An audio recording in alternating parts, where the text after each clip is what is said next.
Chers amis, bonjour. La guerre contre le Yetzer Hara, c'est la pire des guerres et la plus difficile.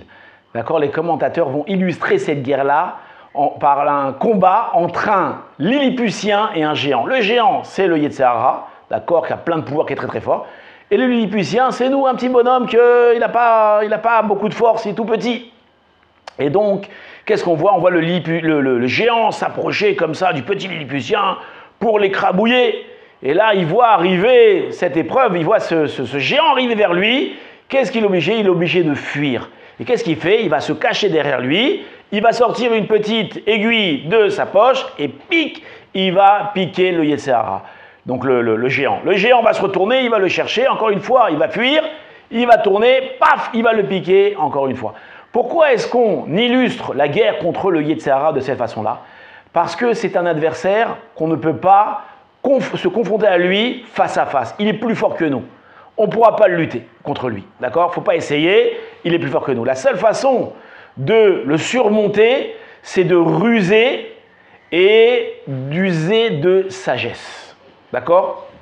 Il faudra éviter de se battre contre lui et il faudra plutôt essayer de le fuir. Et c'est ça la vraie guerre qu'on nous demande aujourd'hui. Ne te bats pas contre le mal est plus fort que toi. Pour illustrer ça, on ramène une histoire. C'est une vraie histoire. Il y a un jour, il y a un monsieur qui était très fort et il a décidé de faire un régime, mais il n'arrive pas à un régime, 2 régimes, 3 régimes. Vous avez connu ça aussi? Ouais, moi je l'ai connu aussi.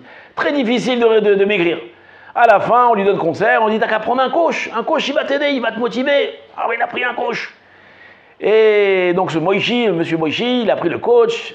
Et là, il va commencer à l'aider, il va lui parler, il va lui dire, il va lui faire, ils vont faire du sport ensemble, ils vont faire des discussions ensemble sur le régime, sur les efforts, et il va lui dire bravo, kol hakavod, extraordinaire, t'as perdu encore 1 kilo et encore 1 kilo. Et là, Baruch Hashem, le régime avance.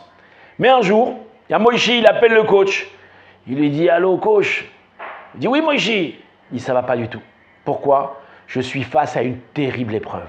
Je n'arrive pas à la surmonter. Je n'arrive pas à la surmonter. Donc, je vais craquer. Il dit, qu'est-ce qui t'arrive? Il dit, voilà, j'ai dans ma voiture 200 kilos de borékas au fromage, de feuilleté au fromage. Et là, je dois les livrer quelque part. Et je sens le parfum. Oh là là, qu'est-ce qu'ils sont bons. J'en ai envie, j'en peux plus, j'en peux plus, j'en peux plus. Un borékas au fromage, c'est mon rêve, c'est ma vie. Et là, le coach, il dit, tu ne vas pas tomber pour un borékas au fromage, c'est dommage. Il dit, mais je ne peux pas, c'est trop difficile, j'ai 200 kilos, c'est énorme, je peux m'en prendre 4 ou 5 personnes. Ah, qu'est-ce que c'est bon. Mais il dit, ne fais pas ça, tous les efforts que tu as fait, ne fais pas ça. Il dit, coach, je suis désolé, mais je ne peux pas, je vais craquer. Et à la fin, qu'est-ce qu'il fait? Il raccroche. Et là, le coach est désespéré, il dit, ah là, tous les efforts, tout le travail qu'on a fait, en un instant, ils vont tomber, quel dommage, quel dommage. 3-4 minutes après, qu'est-ce qu'on entend? Le téléphone, cling, cling, il sonne. Le coach répond, qui c'est? C'est Moïchi. Alors Moïchi, et là la voix, elle est plus sereine. Oui coach, comment ça va? Ben moi ça va, mais c'est toi.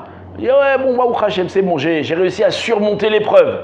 Il dit ah bon, mais comment t'as fait? La voix que t'avais tout à l'heure, t'étais à la limite de la dépression nerveuse. Il dit non, Baruch Hashem, qu'est-ce que j'ai fait? J'étais en train de rouler, je me suis arrêté, j'en pouvais plus. Et là, j'ai vu devant moi une macolette, une épicerie. Qu'est-ce que j'ai fait? Je suis rentré dans l'épicerie et j'ai acheté du saucisson. J'ai des saucissons, caché bien entendu. Et là, j'ai mangé un morceau de saucisson. Et maintenant, je suis bassari.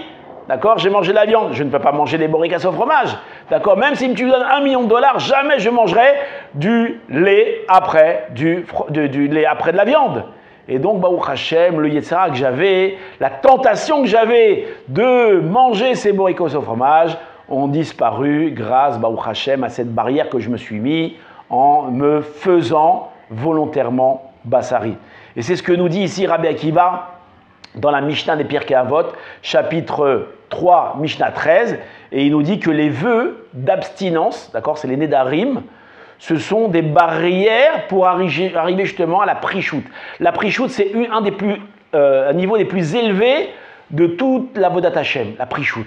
Maintenant, pour arriver à ça, un homme il doit s'habituer à mettre des haies protectrices. Ça veut dire qu'il ne doit pas lutter contre le mal, il doit justement éviter le mal.